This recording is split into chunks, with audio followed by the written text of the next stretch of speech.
Bom dia!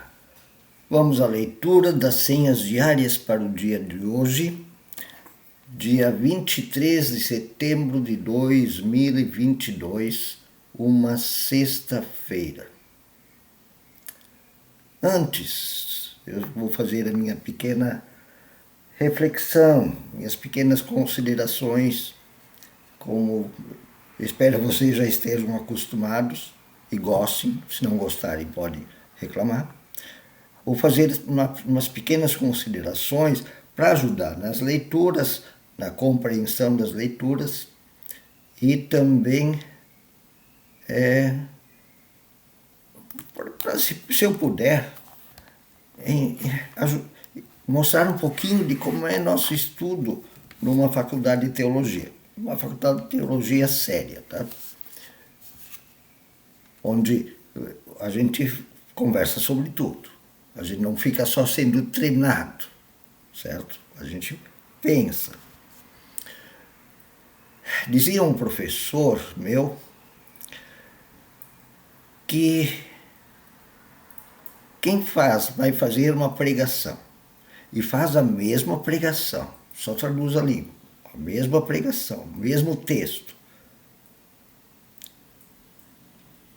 no Brasil, no Canadá, na África, na Europa, na Índia, no Japão, fala o mesmo texto, certo?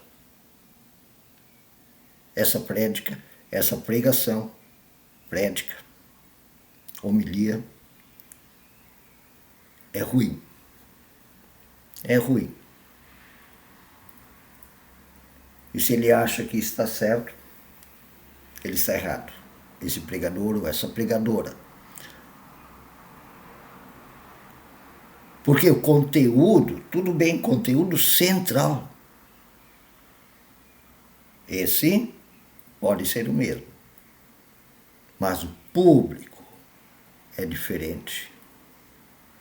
Cada um está no seu momento histórico, com suas condições históricas, com suas condições culturais, sociais, econômicas, políticas,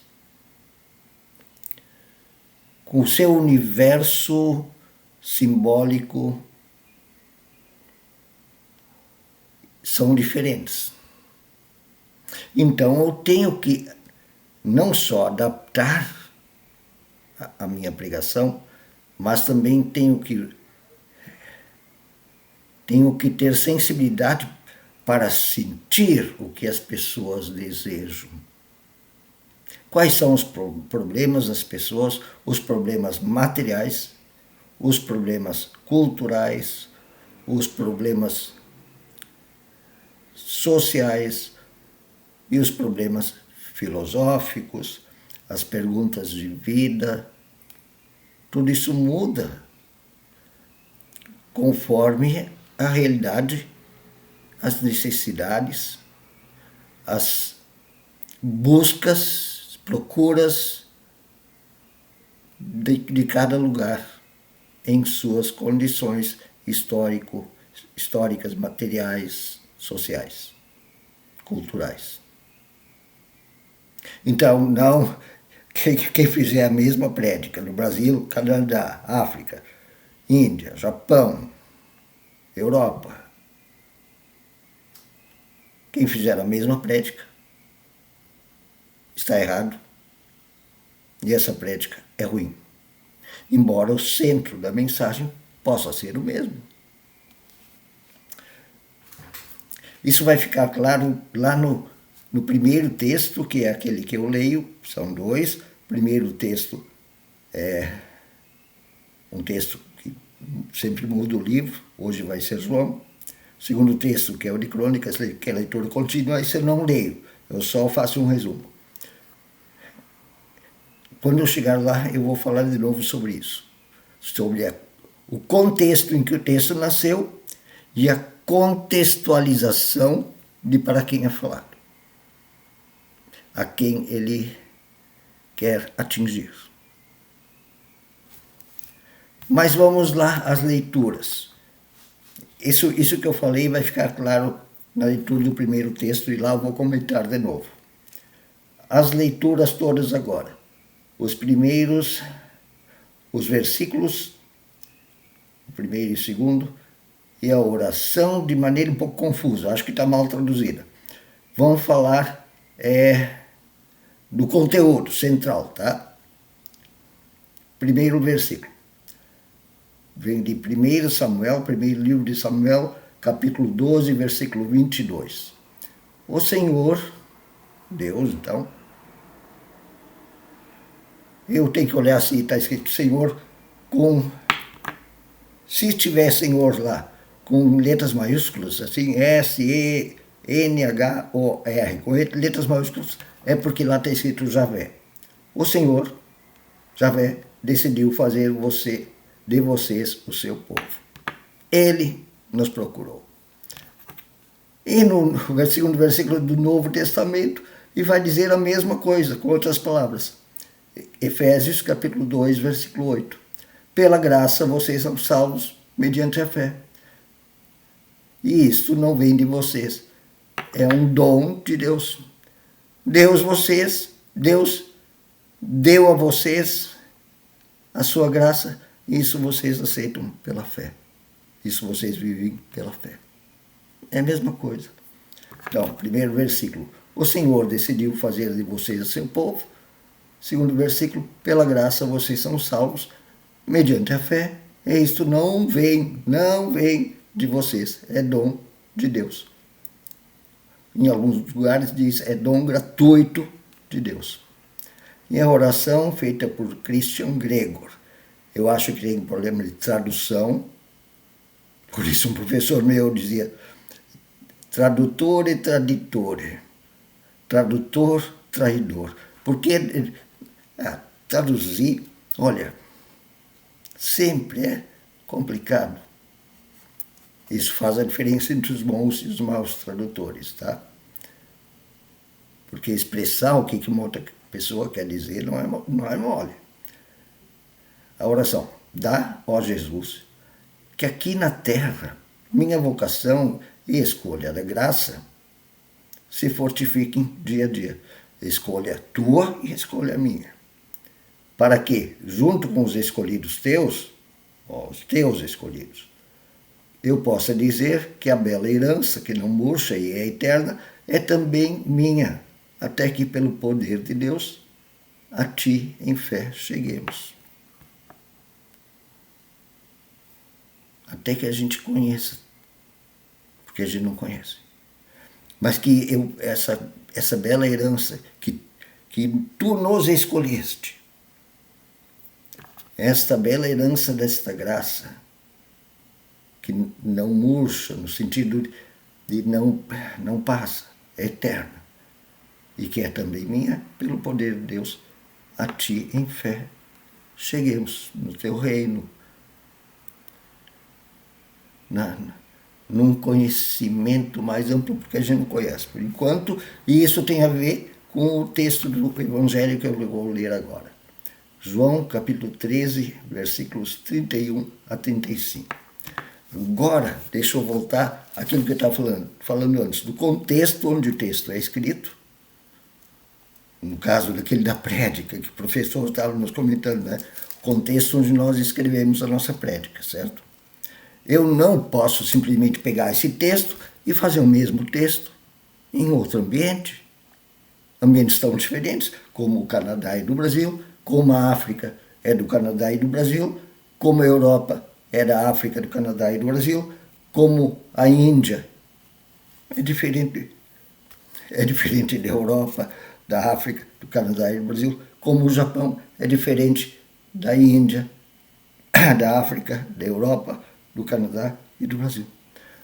São contextos diferentes, com pessoas que falam línguas, não só em palavras que são diferentes, mas também até em sentidos.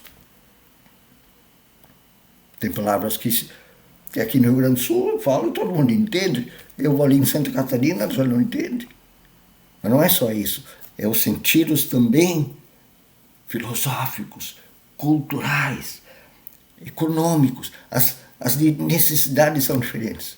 Não dá para eu pregar a mesma coisa que eu pregaria numa cidade grande, numa cidade pequena. Não com os mesmos sentidos. E esse cara que escreveu o Evangelho de João, talvez não é o mesmo, possivelmente não é, eu tenho quase certeza, não é o mesmo João lá dos discípulos. Tá? Ele morava em Éfeso, uma cidade grega, com cultura grega, que tinha um problema chamado filosofia do gnosticismo, onde as pessoas podiam se autossalvar pelo conhecimento. E isso o texto aqui vai refletir. Quer dizer, ele vai pregar para um outro contexto que não é o judeu, que os outros três evangélicos, Mateus, Marcos, Lucas e João, Mateus, Marcos e Lucas estão lá, contexto judeu. O João não está mais, o João está no contexto grego e eles lá têm a filosofia, o gnosticismo. E ele vai pregar, de certa maneira, alertando que o gnosticismo não é legal. Então diz o texto, João 13, 31 a 35.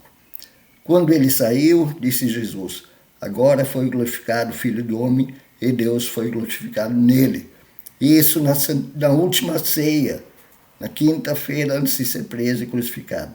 Se Deus foi glorificado nele, também Deus o glorificará nele mesmo e glorificá-lo-á imediatamente.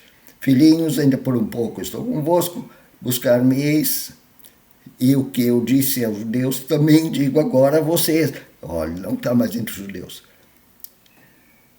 Assim como eu vos ameis, que ameis uns aos outros.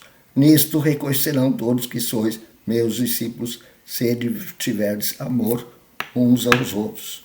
Os gnósticos diziam, a gente chega à salvação pelo conhecimento. Jesus disse, não, através de mim.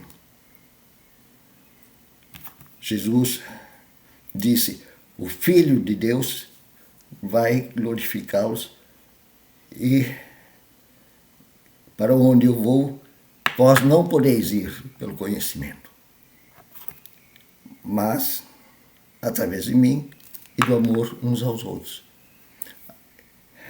Historiadores dizem que os cristãos foram reconhecidos pelos romanos, os primeiros cristãos foram reconhecidos. Os romanos diziam, vede como eles se amam, e como amam, vede como os cristãos amam. Os cristãos recolhiam os pobres e davam de comer, não havia ninguém passando fome, porque, lembram de Atos? Ninguém tinha mais que ninguém, os que tinham mais, eles repartiam com todo mundo, para que todo mundo tivesse o suficiente. Partiam o pão de casa em casa.